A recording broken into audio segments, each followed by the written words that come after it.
अगर कोई अपने ही पिता का बेरहमी से कत्ल कर दे और उस कत्ल को छुपाने के लिए उसके लाश के कई टुकड़े कर दे, तो क्या कानून उसे माफ कर सकता है या नहीं कर सकता है। आज की कहानी में भी कुछ ऐसे ही उत्तर प्रदेश की लखनऊ से एक घटना सामने आ रही है, जहां पे एक करोड़पति पिता अपने बेटे को समझाते हैं कि उसे डॉक्टर बनना है, लेकिन उसके बाद जो होती है वो हर कोई सुनने के बाद उसका दिल दहल जाता है कि कोई बेटा ऐसे कैसे कर सकता है। नीले ड्रम के बारे में आप लोगों ने जरूर सुना होगा, जो मेरठ से आया था, मुस्कान वाला। लेकिन ये जो नीला ड्रम का मामला केस सामने आया है, ये सबसे अलग है, सबसे दर्दनाक है। तो चलिए पूरी घटना को इस कहानी के माध्यम से बताने की कोशिश करेंगे, सोचने और समझने की कोशिश करेंगे। उससे पहले आप लोग से रिक्वेस्ट करते हैं, अगर आप भी हमारे चैनल में नए हैं तो प्लीज़ चैनल को सब्सक्राइब, लाइक, शेयर, कमेंट करना मत भूलिए। तो नमस्ते, आदाब, सत श्री अकाल। आज की जो सच्ची घटना मैं आप लोगों को सुनाने और बताने जा रहा हूँ, ये कहानी लखनऊ के आशियाना सोसाइटी की है, जहाँ पे अच्छे खासे लोग रहा करते थे और हर कोई वहाँ पे खुश रहते थे। वहीं पे एक घर होता है जिनका नाम मानवेंद्र सिंह होता है, जो उनके 12 पैथोलॉजी रहते हैं और कुछ शराब की दुकानें रहती है। वो करोड़पति रहते हैं। वो अपने बेटे और अपनी बेटी के साथ में वहीं पे एक 3 मंजिला इमारत में रहा करते थे। बात 20 फरवरी का दिन का रहता है। जो मानवेंद्र सिंह रहते हैं, अक्सर ये बाहर निकला करते थे, अपने दोस्तों से बातें किया करते थे। उनके भाई भी उसी घर में रहा करते थे। तो 20 फरवरी के दिन जब मानवेंद्र सिंह घर से नहीं निकलते हैं, किसी को दिखाई नहीं देते हैं, उसके बाद जो कुछ लोग जो रहते हैं वो जाके उनके भाई से पूछते हैं कि आपके भाई तो दिखाई नहीं दे रहे हैं और कहाँ चले गए हो। उसके बाद मानवेंद्र सिंह 3 मोबाइल यूज किया करते थे, 3 नंबर यानी कि यूज किया करते थे। अब तीनों नंबर पे जब फोन लगाया जाता है, तीनों नंबर स्विच ऑफ बताता है। उसके बाद अब समझ में नहीं आता है कि मानवेंद्र सिंह आखिर में गए तो गए कहाँ। उसके बाद उनके बेटे से भी पूछा जाता है कि ये बताओ, तुम्हारे पिता, तुम्हारे पापा नहीं दिखाई दे रहे हैं, कि वो गए तो गए कहाँ। उनका मोबाइल भी स्विच ऑफ बता रहा है। उसके बाद जो बेटा रहता है, जिसका उम्र 19 साल रहता है, वो कहता है कि पापा तो सुबह सुबह ही दिल्ली चले गए हैं, शायद वो रास्ते में होंगे। दिल्ली जाने के बाद वो आप लोग को फोन करेंगे और उनका मोबाइल चालू जरूर होगा। अब 20 फरवरी से 21 फरवरी आ जाता है, यानी कि कुल 24 घंटे बीत जाते हैं और मानवेंद्र सिंह का मोबाइल ऑन नहीं होता है। घर वाले भी परेशान हो जाते हैं, रिश्तेदार भी परेशान हो जाते हैं, दोस्त भी परेशान हो जाते हैं, आखिर में कहाँ चले गए। उसके बाद खुद उसी लड़के को लेकर, मानवेंद्र सिंह के जो लड़का रहता है उसको लेकर, उनके भाई को लेकर और कुछ दोस्त रिश्तेदार होकर जो लोग रहते हैं, ये लोग जाते हैं पुलिस थाना में। जाने के बाद एक गुमशुदगी का FIR दर्ज कराते हैं। खुद जो बेटा होता है, जो 19 साल का, वही सब लिखता है, वही साइन भी करता है, मोबाइल नंबर भी सब उसमें लिखा जाता है। अब 21 तारीख के बाद अब पुलिस जांच में जुट जाती है। पुलिस अब पता लगाने लगती है, नंबर सर्वेलेंस पे डाल देती है, कहाँ एक्टिव हुआ था नंबर, कहाँ से क्या हुआ था, फिर भी कुछ पता नहीं चलता है। अब 21 के बाद 22 आता है और 22 के बाद 23 तारीख आ जाता है। अब 23 तारीख जिस दिन आता है, 23 तारीख आने के बाद उस दिन जो लड़का रहता है, जो मनवेंद्र सिंह जी का जो लड़का 19 साल का रहता है, ये बुलाता है अपने रिश्तेदारों को और एक रिश्तेदार से कहता है कि पापा ने तो खुदकुशी कर लिया था। अब घर वाले रिश्तेदार जो भी रहते हैं वो कहते हैं कि अगर पापा तुम्हारे खुदकुशी कर लिए थे तो तुम FIR दर्ज क्यों कराए और तुम्ही ने रिपोर्ट लिखवाए, तुम पहले क्यों नहीं बताए। उसके बाद वो लोग पुलिस को फोन करते हैं, पुलिस आती है और पुलिस आने के बाद जब उस लड़के से पूछताछ करती है, उसके बाद जो खुलासे होते हैं, हर कोई सुनने के बाद उसका दिल दहल जाता है। हर किसी को इंसानियत मतलब यहाँ पे शर्मसार हो जाती है कि एक लड़का ऐसे कैसे कर सकता है।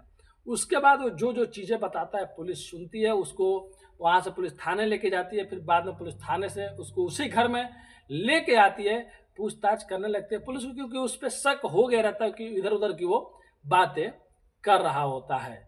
और उससे पहले जो पड़ोस के लोग रहते हैं, यानी कि 23 तारीख के दिन ही जो पड़ोस के लोग रहते हैं, वो लोग अब ये पता लगाने में जुट जाते हैं कि पुलिस भी जांच कर रहे हैं तो क्यों नहीं हम लोग भी जांच करें। उसके बाद वो लोग एक ग्रुप बनाते हैं, ग्रुप में भी डाल के मानवेंद्र सिंह की मतलब खोज ये लोग बीन करने लगते हैं। फिर जो सोसाइटी के बाहर कैमरे लगे रहते हैं, उस कैमरा को जब गाँव जो मतलब लोग रहते हैं आस पड़ोस के, जब चेक करते हैं तो दिखाई देता है कि 19 तारीख को मानवेंद्र सिंह अपने भाई के साथ में एक शादी अटेंड करके घर पे आते हैं। उनके भाई घर चले जाते हैं और मानवेंद्र सिंह अपने घर चले जाते हैं। लेकिन 20 तारीख को सुबह सुबह या रात को 19 तारीख को दोबारा जाते हुए वो दिखाई नहीं देते हैं। जब ये बात उनके लड़के को पता चलती है, उसके बाद वो लड़का कहता है कि पापा ने खुदकुशी कर लिए होते हैं, क्योंकि उसको मालूम चल जाता है कि अब भांडा फूट जाएगा, सच्चाई बाहर आ जाएगी।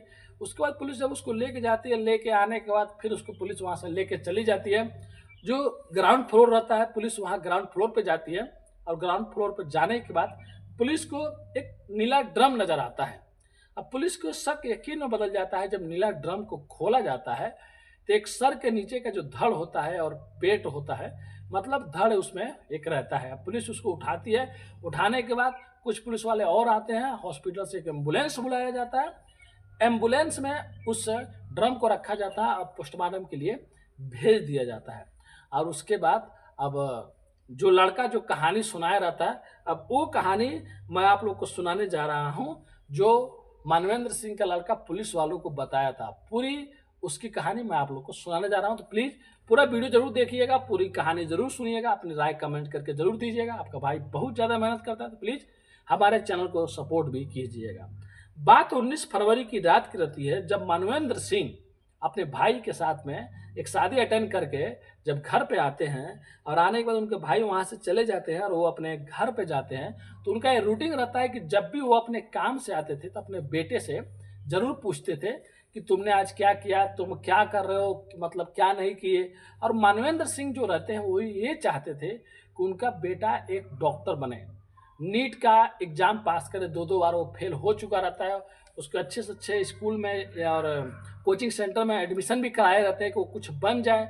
और उनकी जो पत्नी रहती है वो 8-10 साल पहले ही गुजर चुकी रहती है, यानी कि अब वही अपने बच्चों की देखभाल करते थे, उनकी केयर भी करते थे। जब 19 फरवरी को वो आते हैं, आने के बाद अपने बेटे को ये सब चीज़ समझा रहे होते हैं, तभी बेटे को गुस्सा आ जाता है। और गुस्सा आने के बाद बेटा भी कुछ ऐसी वैसी जवाबें दे देता है।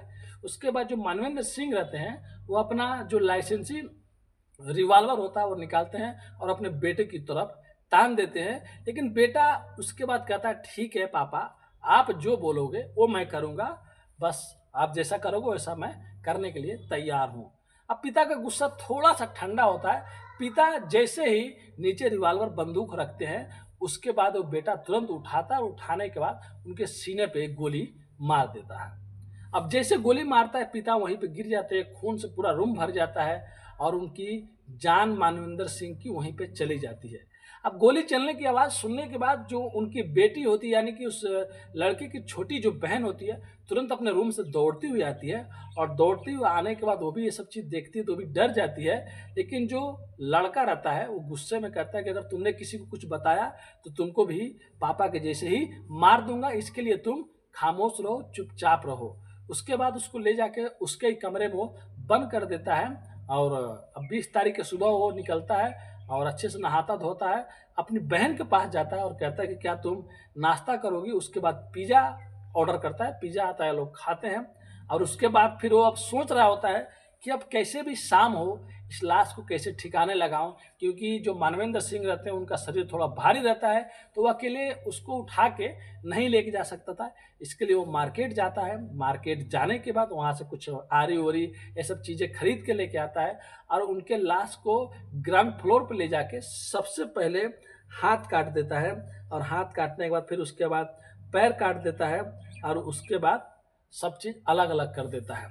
और उसके बाद जब शाम होता था, उसके बाद वो क्या करता था, वहाँ से निकलता था और अपने गाड़ी में रखता था और एक जंगल टाइप का वहाँ पे इलाका कुछ किलोमीटर दूर, वहाँ पर ला के इधर उधर ये फेंक देता था, जिससे उसको मतलब ये चल रहा था कि अब धीरे धीरे मैं सब चीज़ साफ कर दूंगा।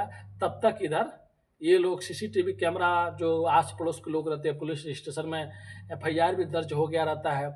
अब उसको समझ में आता नहीं है। फिर लास्ट में वो एक चाल चलता है, क्यों नहीं मैं कहूँ कि पिताजी ने सुसाइड कर लिया था, पिताजी ने आत्महत्या कर लिया था, इसके लिए वो बच जाएगा। लेकिन उसका पर्दाफाश हो जाता है, वो पकड़ा जाता है। और उसके बाद दूसरा पहलू ये भी रहता है सोचने वाली बात कम से कम 20 तारीख की रात को तो ये मर्डर हुआ रहता है, 20 के बाद 21, 22, 23, 3-4 दिन टाइम रहता है। क्या वो बहन 3-4 दिन में चाहती तो अपने चाचा को, अपने आस-पड़ोस के लोग को बता सकती थी?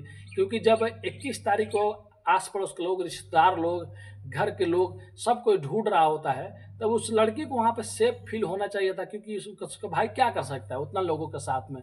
और दूसरे दिन भी वो अपने एक सहेली के घर भी गई थी, वहाँ पे पढ़ाई भी कर रही थी, चाहती तो वहाँ पे भी बता सकती थी। लेकिन क्या मकसद था क्या नहीं मालूम नहीं क्यों, शायद वो अपने भाई से डर रही थी बेचारी कि जैसे मेरे पापा को मार दिया, वैसे मुझे भी मार देगा। इसके लिए शायद वो नहीं किसी को बता पाई। लेकिन ये जो लड़का रहता है, जो अपने पिता का कत्ल करता है, उसके बाद इसके जो मौसा भी हैं, इसके कुछ और भी रिश्तेदार जो लोग हैं, वो कह रहे हैं कि उससे गलती में हो गया, वो जानबूझ के नहीं मारना चाहता था। फिर भी कहें तो देखें तो एक कत्ल हुआ है। आप लोगों ने भी नीला ड्रम की कहानी बहुत से सुने होंगे, चाहे वो औरैया वाला हो गया, चाहे सूटकेस देवरिया वाला हो गया, चाहे मेरठ वाला हत्याकांड हो गया। लेकिन इस घटना ने इंसानियत को शर्मसार कर दिया, क्योंकि यहाँ पे एक तरफ एक पिता था और एक तरफ एक बेटा था।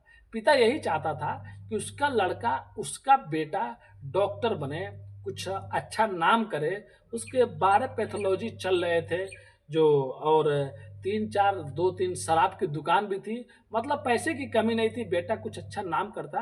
लेकिन बेटे के दिमाग में शायद ये चल रहा होता है कि बेटा थोड़ा और कुछ करके रेस्टोरेंट खोल लेता, कुछ और भी देख लेता। तो क्या यही एक निवारण था कि पिता को गोली मार देना? अगर उस दिन वो चाहता तो पिताजी से माफ़ी माँग लेता, उसके बाद खुद अपने मन की बात कहता कि मैं ये सब चीज़ नहीं करना चाहता, मैं आगे पढ़ाई नहीं करना चाहता, मैं कुछ और बनूँगा, या अपने पिताजी के जो बिज़नेस थे, जो चल रहे थे, उसी में हाथ बटाता, उसी में लग जाता, फिर भी उसकी लाइफ़ सेट होती। लेकिन ये तो एक कत्ल का, अब भाई उसने एक खूनी चीज़ रच दिया। एक, तो अब पुलिस ये पता लगाने में जुटी हुई है, क्या उसने पहले से ही मतलब ये सोच समझ के रखा था? क्योंकि अगर गलती से उससे कत्ल हो भी गया, तो वो लाश को टुकड़े क्यों किया? तो अब देखिए पुलिस अब इसका पता चला रही है। अब ये कोर्ट में केस चलेगा। अगर अच्छे से सबूत भी मिले और हर चीज़ से देखा जाए तो कम से कम अब उसकी ज़िंदगी जेल में ही कटेगी। वो 18-19 साल का है और कुछ साल की सज़ा होगी, तो उसकी ज़िंदगी अब वैसे भी खराब हो जाएगी, क्योंकि अब ना वो डॉक्टर बन पाएगा, ना वो अपनी मर्ज़ी से कुछ कर पाएगा। जो वो चीज़ करता है तब वो हमेशा के लिए अब जेल में रहेगा शायद। अब आगे देखिए क्या अब उस कहानी के और तीसरा पहलू सामने आता है। क्या उसे बचाने के लिए ज़्यादा लोग सामने आते हैं, या कोई और भी उसमें मिला था, मतलब कि नहीं मिला था, तब देखिए। लेकिन एक पिता जो थे अपने बेटे की खुशी चाहते थे, इस बेटे ने अपने पिता का कत्ल कर दिया, ये बहुत गलत किया। तो ये कहानी सुनाने का उद्देश्य दोस्तों किसी का भी दिल दुखाना नहीं है, आप लोग को बस जागरूक और सचेत करना अपनी कहानियों के माध्यम से। आप भी जहाँ भी रहें सेफ रहें, स्वस्थ रहें, जल्दी किसी पर विश्वास मत करें, क्योंकि आजकल का ज़माना बहुत ज़्यादा खराब है। अगर आप लोग भी कहानी सुनने के शौकीन हैं, क्राइम की, कॉमेडी की, मोटिवेशनल की, आपके भाई के चैनल को आज ही सब्सक्राइब करें, लाइक करें, प्लीज़ सपोर्ट भी करें। आपका भाई बहुत ज़्यादा मेहनत करता है। तो मिलते हैं नेक्स्ट वीडियो में फिर से कुछ सच्ची कहानियों के साथ। अभी के लिए आप लोगों से अलविदा लेते हैं। धन्यवाद।